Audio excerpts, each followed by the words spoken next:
L'histoire commence dans les bureaux d'un ministère français où on avait à mettre quelques noms et quelques réalisations dans un projet qui est un projet tout à fait passionnant, qui peut être un projet très intéressant d'ailleurs pour l'Est parisien, pour de façon générale l'Île-de-France, et qui est le suivant: créer un même espace d'innovation entre l'Europe et notamment la France ayant un rôle de tout premier plan en la matière, et l'Amérique latine. C'est-à-dire faire en sorte que le continent d'Amérique latine et l'Europe et un certain nombre de pays européens puissent créer un même espace d'innovation, c'est-à-dire travailler ensemble en termes d'innovation de manière générale. La tâche qui a été confiée à ce moment-là à la Fondation des territoires de demain est de dire, puisqu'il n'y a pas d'espace avec lesquels nous, Français, nous pouvons travailler en Amérique latine, ces QFD, on va les créer. Donc l'objectif, c'était cela. On est parti pour l'Amérique latine à quelques-uns. On a créé quelques dizaines, on va pas faire le tout de la cartographie de l'ensemble de l'Amérique latine en la matière, mais quelques dizaines d'espaces d'innovation qui sont prêts à accueillir aujourd'hui les entreprises françaises, les jeunes entreprises françaises, et de manière tout à fait privilégiée. Et alors, ce que vous allez entendre de la part de notre ami chilien est, me semble-t-il, un très très bon exemple. Alors que fait en effet, qu'est-ce qui se passe au nord de Santiago? Il va vous le raconter mieux que moi, mais puisqu'on nous disposons de quelques instants, j'essaie de vous en donner l'essentiel. L'idée, c'était comment créer, allez, on peut le faire entre nous, comment créer une Silicon Valley? Quelle est la posologie? On met quoi dans la cuisine pour faire en sorte qu'effectivement, on puisse attirer des startups, attirer des entreprises innovantes, effectivement, et faire en sorte qu'au nord de Santiago, dans une petite ville qui s'appelle Independencias, bien, on puisse accueillir les gens aussi bien, peut-être mieux, qu'ailleurs en Californie ou qu'ailleurs dans le monde. C'est quand même assez tentant comme idée. Donc, notre ami qui préside par ailleurs la direction de l'international de l'Association des maires chiliens, qui a beaucoup de titres, mais c'est celui qui nous intéressera ici, a créé un laboratoire vivant. Ce laboratoire vivant, volontiers international, aura pour objet d'accompagner la création d'une Silicon Valley. C'est quand même rien, se dire du jour au lendemain, on a quelques terrains, on a quelques institutions, on a quelques acteurs, on va créer une vallée de l'innovation. Quelles sont les composantes? C'est sympa de créer ce genre de choses. Comment fait-on? Première chose, on va dire aux startups que nous sommes prêts à les accueillir du monde entier, françaises ou ailleurs, européennes ou d'autres. Nous sommes prêts à les accueillir, à financer leur installation, à financer leurs activités, à les accompagner sur le plan juridique, à les accompagner sur le plan linguistique, bien évidemment. Et aujourd'hui, effectivement, c'est que ça commence à marcher. C'est-à-dire que ce laboratoire vivant a en effet réussi à créer les conditions dans lesquelles une start-up à l'échelle internationale peut s'installer au nord de Santiago. C'est ce qui est en train de se faire, et c'est cette histoire-là, normalement, que nous devrions entendre. Alors, je me tourne vers nos amis de la technique. Vous avez réussi à vous connecter? Non. Donc l'idée, c'est effectivement celle-là, et aujourd'hui, nos amis chiliens vont beaucoup plus loin.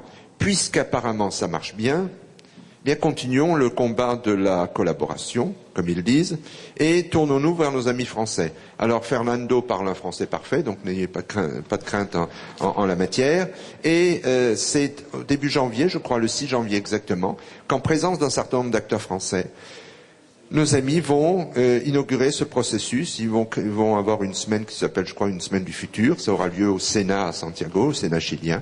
Et l'idée, c'est là encore de mettre la France en avant, c'est-à-dire effectivement que tout ceci soit basé sur un partenariat très fort entre la France et le Chili, et notamment entre les collectivités territoriales françaises et un certain nombre de collectivités chiliennes intéressées par cette collaboration entre les deux pays. Voilà un peu le schéma, si vous voulez. Ça nous a semblé tout à fait intéressant par rapport à l'Est parisien, parce que les idées sont à peu près les mêmes. La liste qui a été tracée ce matin correspond un tout petit peu effectivement aussi à cela. Vous avez une question, monsieur? Excusez-moi, j'ai juste une réflexion. Profitez-en, nous avons un peu de temps. Ce lien avec les pays de langue latine sont toujours très intéressants. Et je voulais juste, à titre anecdotique, quand même dire que l'Est parisien est déjà le porteur d'une université, d'une ONG numérique qui est une université numérique francophone. Donc il y a les langues latines et il y a la francophonie. Et nous avons ça avec l'UNFM, l'Université numérique francophone mondiale, qui reçoit 4000 cours et étudiants sur toute la francophonie actuellement. Et le ministère de la Culture, d'ailleurs, a participé au financement d'un secteur qui s'appelle le e-patrimoine. Donc si on peut faire du lien avec vous, aucun problème. Écoutez, merci de cette suggestion, de cette information. Donc, effectivement, d'autres d'entre nous, d'autres institutions, comme celles qui se sont présentées tout à l'heure, peuvent tout à fait, effectivement, aller dans ce cadre-là. Ces accords qui étaient des accords dits de Madrid, puisqu'ils ont été signés très exactement en mai 2010, donc c'est le temps d'avoir une certaine maturité maintenant en termes de collaboration. Ces accords de Madrid nous permettent, je pense, aujourd'hui beaucoup de choses.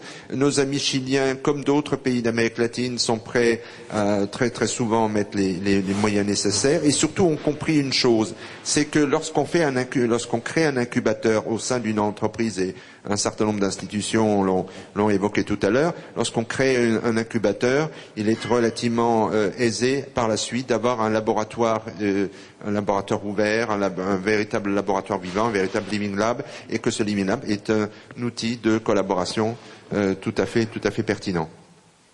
Est-ce que nous avons notre ami Fernando? Bon, il parle parfaitement français, donc André, et là, il ne va pas t'écouter, il va falloir qu'on soit... Tu écoutes maintenant si je m'éloigne ou pas? J'entends mal, avec un écho. Vous m'entendez? Et moi, tu m'entends? Oh, parfait. Bon, c'est plus à côté de l'ordinateur. Oui. Vas-y, tu fais un essai?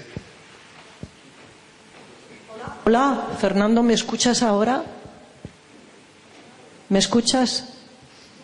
Oui. Bueno, Sí, te escucho.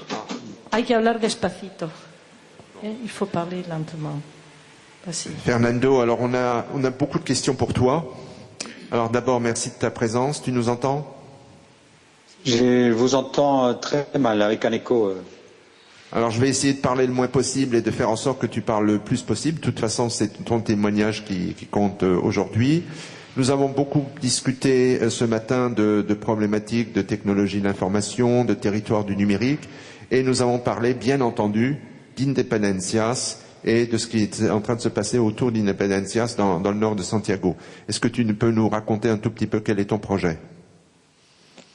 Eh bien, bonjour à tous. Et notre projet consiste Enfin, il y en a deux. Il y a un de récupérer un quartier au nord de Santiago, la capitale, qui est un grand espace qui réunit 5 communes. Et entre elles font 700 000 habitants, sur un espace qui est autour de 80 kilomètres carrés, mais qui est essentiel à la capitale. Santiago, il y a les services, les hôpitaux, il y a des principales entreprises de services maintenant, mais aussi un espace culturel ou un circuit culturel très important. Et nous avons créé un Living Lab qui va être inauguré le 8 janvier prochain, qui consiste à mettre en contact des régions d'Argentine, du Brésil et de la région métropolitaine de Santiago, afin de développer ensemble une coopération décentralisée dans le domaine technologique, dans l'innovation, avec toujours sous les structures de coopération décentralisées, c'est-à-dire entre les villes elles-mêmes et entre les territoires associés. Et le Living Lab est composé des universités, des industriels, mais aussi des pouvoirs publics. Comment se passent les choses aujourd'hui? Tu en es où au niveau de ce projet? Les premiers bâtiments vont sortir de terre. J'entends très mal. Quelle est la chronologie du projet? Je n'entends pas très bien, pas du tout même. Il y a un écho énorme, mais si tu veux bien répéter peut-être. Quelle est la chronologie du projet? C'est-à-dire, vous en êtes où au niveau de l'état d'avancement du projet? L'inauguration, c'est le mois de janvier prochain? Il ne m'entend pas. La voix. Parfait. Bien, la chronologie du projet est, nous avons la première partie que je pense la plus difficile ou la plus longue, c'est de convaincre les acteurs à mettre en place. Et une fois qu'ils sont convaincus, quelque chose s'est fait, nous allons, nous sommes, dirais-je, associés intellectuellement avec un grand projet qui existe au Sénat du Chili, qui est le Conseil du futur et de l'innovation, et qui est au sein même du Sénat. Depuis 3 ans, ils réunissent chaque année, au mois de janvier, des grands penseurs de la prospective des villes, du développement des villes, avec des éléments tels que l'innovation, les investisseurs étrangers qui veulent venir au Chili, mais avec un plus, comme on appelle ici, c'est-à-dire qu'il y ait une recherche technologique qui puisse être associée aux universités, par exemple. Donc la chronologie maintenant, c'est que nous avons les acteurs bien identifiés. C'est le 8 janvier, nous avons un séminaire, une conférence avec des Argentins, des Brésiliens et mes compatriotes pour créer ce réseau, un réseau de coopération technologique. On appelle ça une coopération des cercles, c'est-à-dire que le cercle de la région métropolitaine s'ouvre à l'Argentine, donc autour de Buenos Aires, et aussi au Brésil, autour de Rio, et notamment et Sao Paulo. Suite à cela, nous allons faire cette conférence en janvier. Ensuite, au mois de juin, fin mai, aura lieu la même conférence, mais à Buenos Aires. Et ensuite, ce sera au Brésil, et nous espérons ensuite le faire en France. Pourquoi la France? Parce que Territoire de demain, la Fondation sera présente au mois de janvier, mais aussi leur savoir-faire, c'est ce que j'appelle souvent cette expertise française, qui est une exportation non conventionnelle, on va dire. Donc cette matière grise d'associativité ou d'intercommunalité, comme on l'appelle en France, mais aussi ce travail public-privé, qui est une expertise française, puisse nous être utile dans le développement de ce projet. Alors, finalement, nous voulons aller assez vite, mais nous ne voulons pas créer une institutionnalité lourde.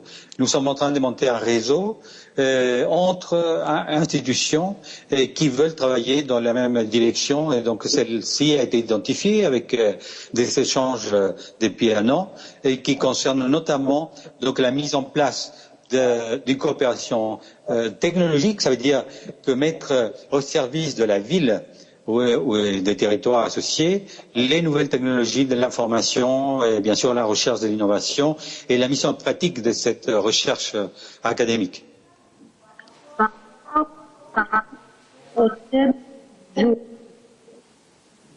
Oui.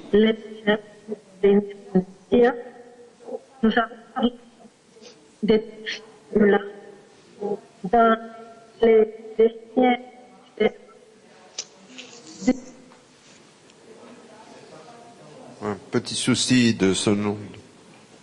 Voilà. Voilà, ça va mieux. Vas-y. Par rapport donc à notre dernier événement auquel vous avez assisté, on a parlé justement de la façon dont la ville d'Independencia géolocalise aujourd'hui. Tu peux nous parler un tout petit peu de ce que la ville d'Independencia a fait et est en train de faire et pense faire dans la matière? Tout à fait. Et nous avons commencé un projet qui a pour nom l'Observatoire numérique de la ville, et qui consistait à référencier géographiquement et donc avec les outils des technologies de l'information tous les éléments qui font la ville, c'est-à-dire la culture, le développement économique, les écoles.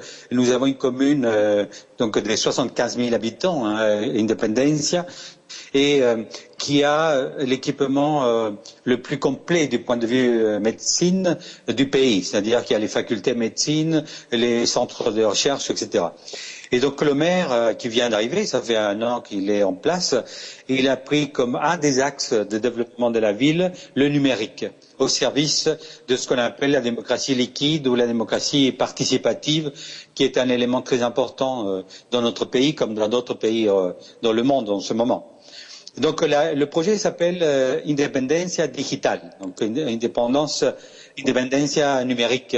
Nous avons présenté ce projet dans le cadre du réseau Leilac à Montbéliard et nous sommes en ce moment, nous avons terminé ce qu'on appelle l'état des lieux, savoir où nous sommes dans la connectivité, si la ville est illuminée complètement, comme on dit dans le langage technique, et savoir quels sont les besoins et l'offre aussi, les besoins des entreprises, des écoles, des universités, des citoyens, et aussi l'offre que la municipalité a en ce moment et celle qu'elle pourrait avoir. Donc, nous sommes autour d'Independencia, nous avons associé 2 communes voisines et donc maintenant nous sommes en train de parler de l'espace numérique de la Chimba. La Chimba, c'est le nom du quartier qui veut dire dans le langage quechua, veut dire de l'autre côté du fleuve. Donc Santiago, vous savez, est traversé par un grand fleuve qui s'appelle Mapocho et donc la plupart est à Santiago, une toute petite partie est à Independencia. Et donc ce fleuve unit 4 communes et ces 4 communes maintenant vont devenir l'espace numérique. Alors pourquoi faire le numérique dans cet espace? C'est justement pouvoir relier des services aux citoyens, mais aussi faire une offre des universités avec des formations en ligne par exemple, de pouvoir attirer des investisseurs dans notre territoire et on parle même, pourquoi pas, d'une espèce de Silicon Valley de Santiago dans cet endroit parce que nous avons des terrains disponibles et nous sommes en train de voir pourquoi ne pas attirer là des entreprises et on parle, là il faudrait que justement parler de l'accord de coopération que nous avons depuis 18 ans cette année avec la région de l'Île-de-France et qui a commencé avec les universités et qui a continué avec les institutions, donc les municipalités, les provinces, vos conseils généraux par exemple, l'équivalent ce sont nos provinces, et finalement maintenant nous parlons des entreprises. L'idée c'est d'être équipés numériquement parlant pour que les entreprises de l'Île-de-France soient intéressées et donc à venir au Chili, à donner leur savoir-faire et pourquoi pas faire des joint ventures ou d'autres éléments. Voilà le projet.